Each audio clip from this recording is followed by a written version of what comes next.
Hey guys, how's it going? It's Billy here, coming at you with one last big vinyl update. This is just the last of some of the stuff that I've picked up over the last few months, and I wanted to just make a quick video to get you guys caught up on that a little bit. First, we're going to start out with a new record store that just opened up in my town here in Alton.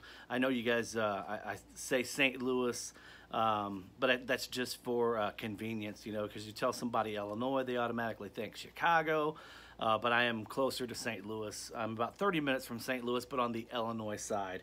So this is a new record store that just opened up, Score Records in Alton, Illinois, and it is owned and operated by a young lady named Becca.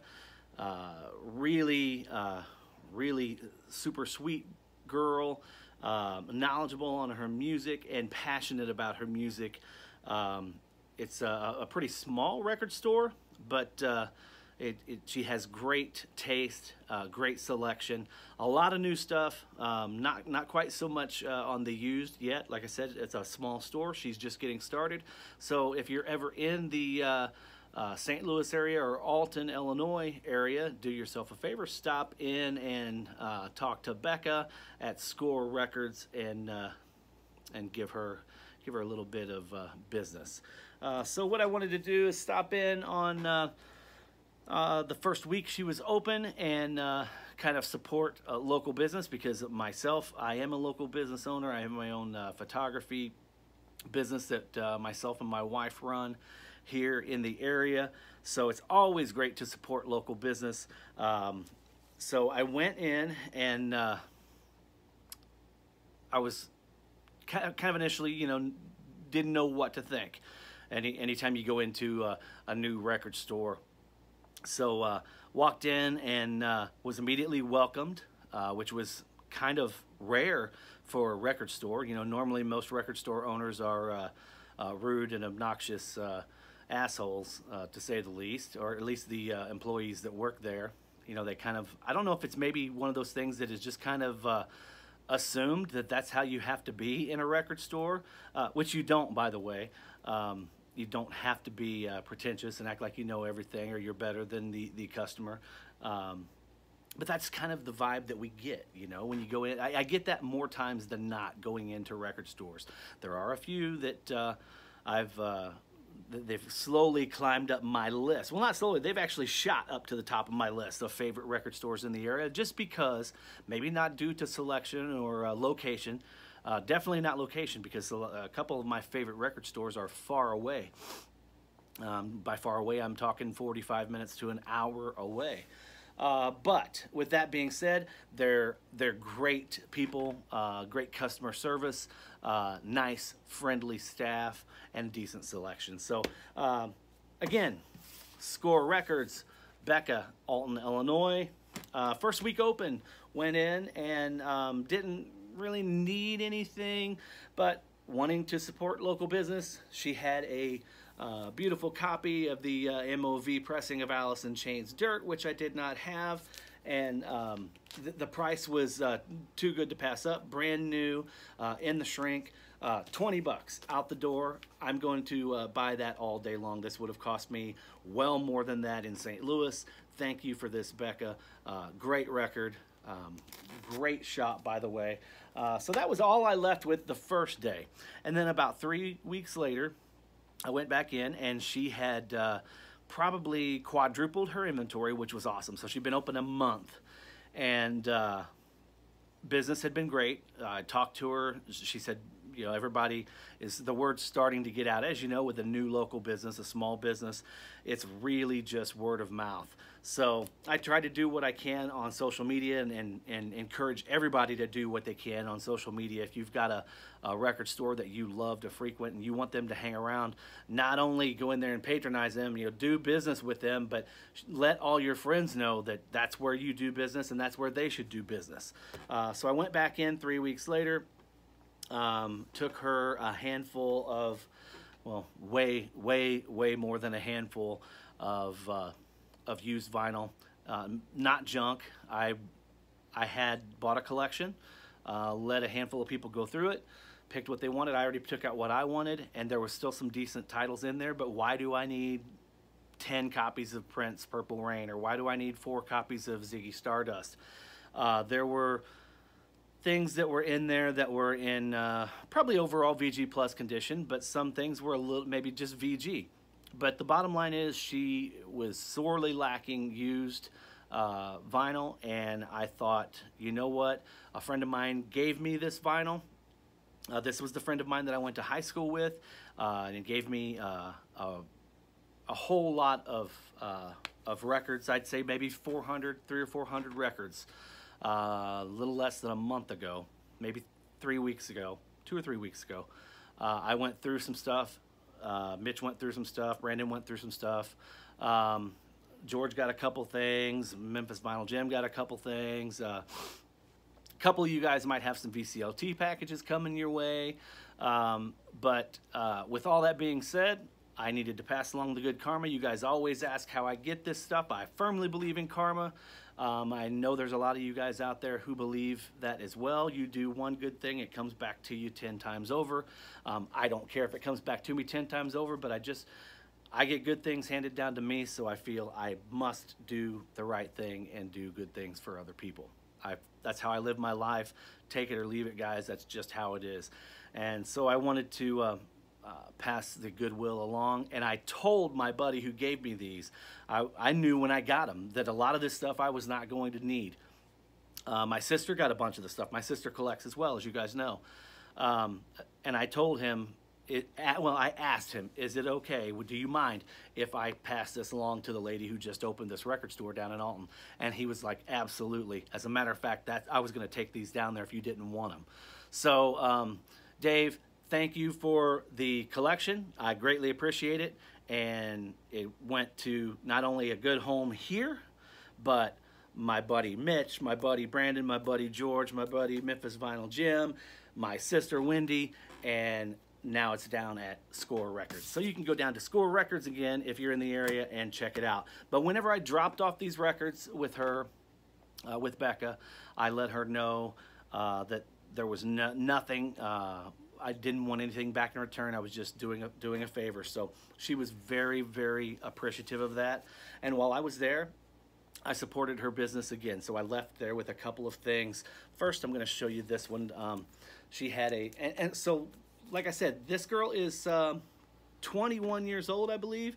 And to have the taste and sensibility of to get something like this, you know, Men at Work, Mobile Fidelity pressing in a very small, brand new record store in Alton, Illinois, that's saying something, guys. So, and the price was right, and she even negotiated a better price on these next two things for me, just because I did help her out a little bit with giving her those used records. So here's a little bit more for you there. Men at Work, MoFi, Business as Usual, and then I also picked up the Warner Brothers reissue. Now this, I was kind of in a rush.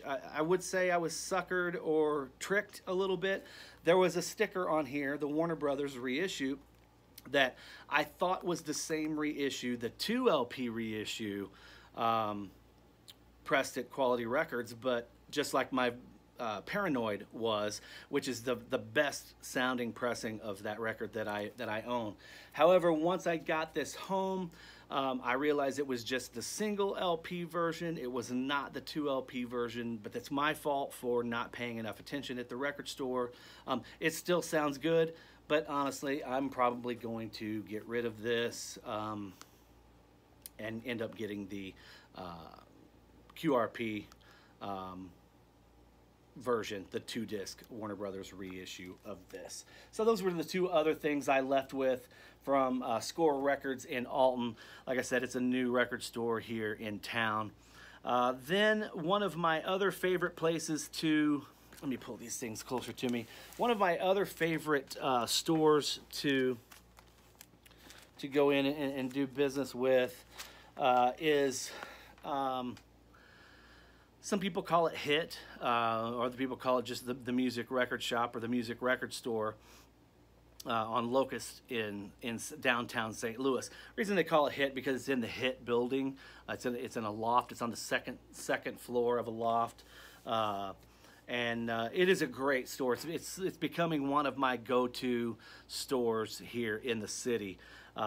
Friendly staff. They get some really great metal in there. Their country stuff is really lacking, but you know, everybody can't have great country stuff. Like Euclid Records does out in the Grove, you know, in St. Louis. But they have a friendly staff and great rock and roll and a great metal section, because they do. The owner, I guess, had somebody, was friends with somebody that brought in a metal collection, a huge metal collection that they were bringing in just a couple boxes at a time. And Brandon turned me onto that. Brandon picked up a few things for himself, picked up a few things for me, and then I was able to pick up a few things this last time I went in. So jumping right in, and this is from the Music Record Store, or Hit, in off of Locust in St. Louis. This is an original pressing of Metallica's Death Magnetic, the 2008 Warner Brothers pressing. It was a sealed copy that came from that metal collection, and so I was this thing is just dead mint. I was actually going to get Brandon's. I was bummed. I was giving Brandon some grief because he got rid of his original copy during his purge and didn't give me the option of getting that from him, but I ended up getting one. All is well, Brandon. I have one now. You're off the hook on that one, buddy. Then another sealed, this is not original. This is the 2011 second pressing, but the remaster. This is cut at Bernie Grundman Mastering Studios from the original analog master tapes. So while this is not an original, by most accounts, and what most people will agree with me on this, this is the best sounding pressing of Garage Inc. by Metallica. And of course, you guys know what's on this one. This has some great covers of, I mean, just unbelievable covers. Seeger's Turn the Page, Die Die My Darling, and on disc 2 you've got Whiskey in a Jar, Tuesday's Gone, The Small Hours, Helpless, Last Caress, Crash Course in Brain Surgery, and then disc 3, Am I Evil, Blitzkrieg, Bread Fan, Prince, Stone Cold Crazy, So What, Killing Time, Overkill. Just some great stuff by Metallica. And like I said, this is the Bernie Grundman cut from 2011. And that is a sealed copy as well, but it will not be sealed for long. I'm going to pop that open and enjoy it. Last Metallica thing here, you guys are aware that they just reissued the Garage Days Revisited EP from 1987. So this is the 2018 blackened reissue on orange vinyl. I will show you guys that. I know they issued this on a couple different colors, but this is the fire orange there, same color as the hype sticker. Get that back in there. Oh, of course it only goes in one way. There we go.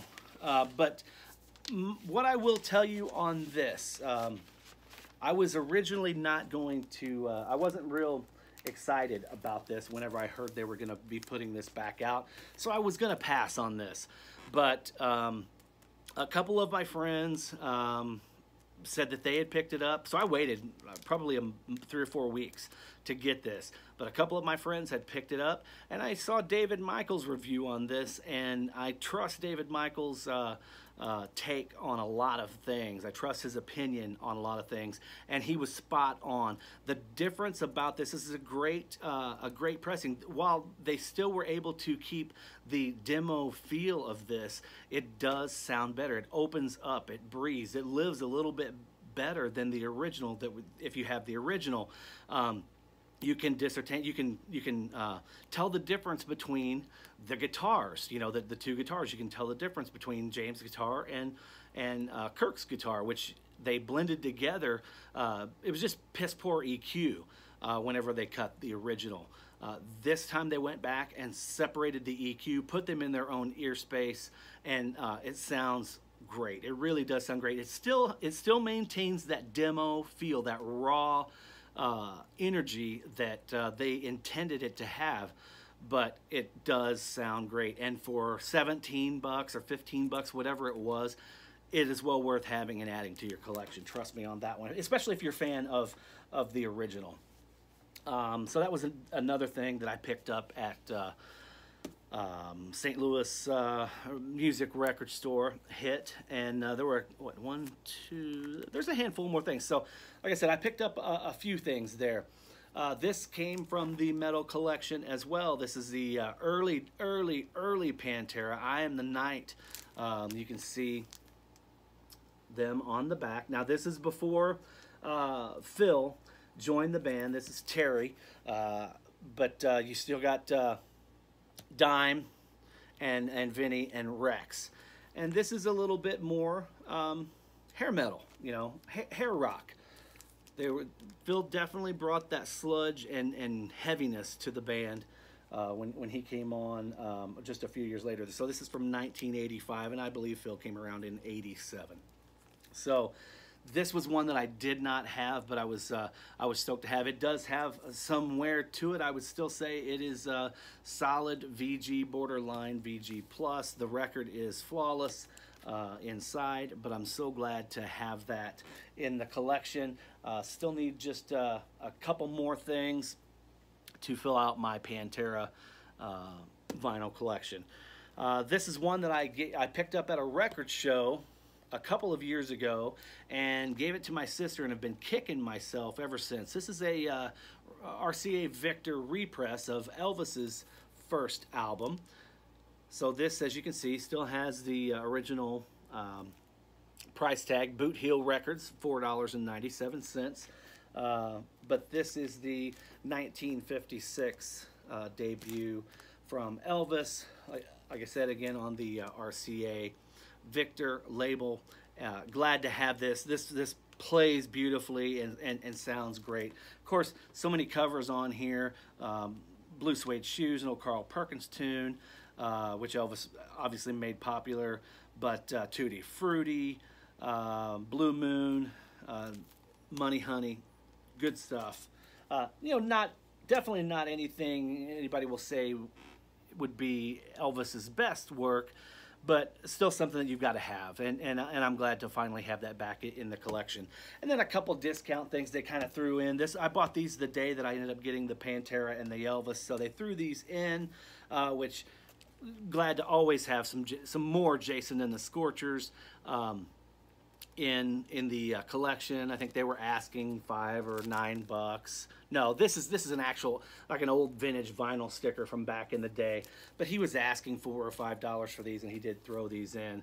So Jason Riggenberg, Warner Hodges, some really great, I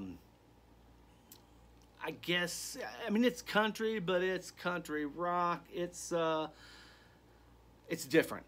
Jason and the Scorchers, very much kind of like they paved the way for bands like the Kentucky Headhunters and the Georgia Satellites and things like that. But I really do dig these guys, dig the energy that they have, the passion that they have. So here's another Jason and the Scorchers record. I didn't have either of these two. I think I might have only had a couple in the collection, but now I'm glad to have a couple more in the collection. Then there are a couple things that I picked up online here. This is one, you guys know, I'm a huge country music fan, and I collect those and seek out those rare 90s pressings, and this is one that has been eluding me forever. This is Lori Morgan's Something in Red. You know, of course, she's the daughter of George Morgan, you know, Opry member George Morgan, and married, better well known for being married to Keith Whitley, Troy Aikman, Sammy Kershaw, you name it. She's been married to him, but she is a great singer and a great artist in her own right. This is a very, very rare club pressing from, I think, 91 or 92, 1991 BMG Music. Uh, but Something in Red. This has We Both Walk, Something in Red, Except for Monday, A Picture of Me Without You. Um, that might be it. I'm drawing a blank on any of the rest, but so glad to finally have this in my collection, because it has been a long, long time since I've seen one of these. So Lori Morgan's Something in Red. And then one more thing that I picked up online is, you guys know I'm a huge Billy Joe Shaver fan, and this is I'm Just an Old Chunk of Coal, but I'm going to be a diamond someday. Basically picked this up as an upgrade. This is a VG Plus copy, gold stamp promo on the back, but this has Ragged Old Truck, which is one of my favorite Billy Joe Shaver songs, as well as I'm Just an Old Chunk of Coal, which was made famous, you know, of course, written by Billy Joe Shaver, but made famous by John Anderson. And then we have When the Word Was Thunderbird. I mean, there's obviously several more songs on there, but those are the ones that really jump out and stand out to me. So there you have it, Billy Joe Shaver, Just an Old Chunk of Coal, gold stamp promo. That's an upgrade for me. And then lastly here, I don't think I have spoke of Colter on my channel before, but this is Colter Wall, Imaginary Appalachia. This is his EP from 2017 maybe. Anyway, this, I may have talked of Colter, because I have his self-titled LP that I'm sure I mentioned. But anyway, this is one that was not available. This was only available on CD until this year. So this is Colter Wall's Imaginary Appalachia from 2017, and it is on 30 Tigers label. Colter is a singer-songwriter from Canada. I'm not Saskatchewan. Yeah, Saskatchewan.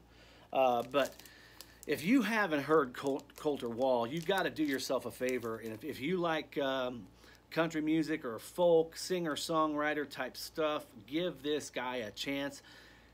You're going to love his vocal. And then when you see the guy, you're going to be like, there's absolutely no way that vocal is coming from this kid.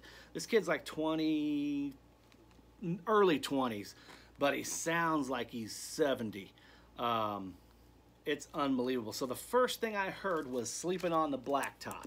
Right there, track number 1. That's the first thing I'd ever heard of Colter Wall. Backstory behind that is Matt Carpenter. First baseman, third baseman, player for the St. Louis Cardinals.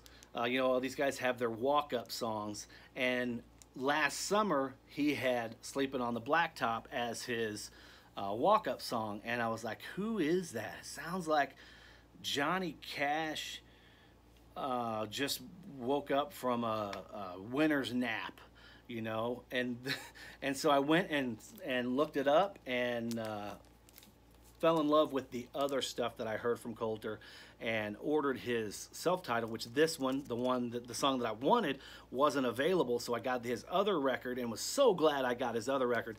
And I think that one may have been produced by Dave Cobb in Nashville, but I'm not 100% sure. I'll have to do some research and check. But this is his original EP. Real quick though, guys, I wanted to show you here. They sent this to me. They sent it in just a padded manila envelope, but look, I'm not sure you guys will be able to see, but this thing was beat to shreds in the mail.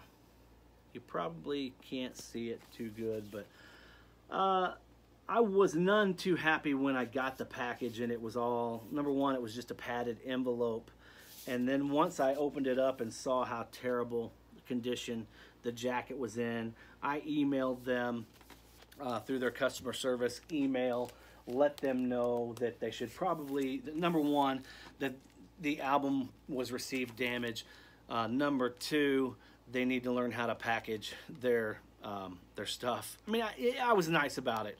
I said, hey, you know, if you're going to be sending these out, you need to invest in some proper boxes, and you know, you paid just as much to send this, if not more, to send this in that padded envelope as you would if you had sent this and packaged it properly, and odds are it wouldn't have gotten damaged. They were very kind, did not ask for the damaged one back, and they did invest in some proper boxes and sent me another copy, which I have kept sealed, and it does have the download code in there as well. So thank you, Coulter Wall, and your customer service representatives for taking care of that.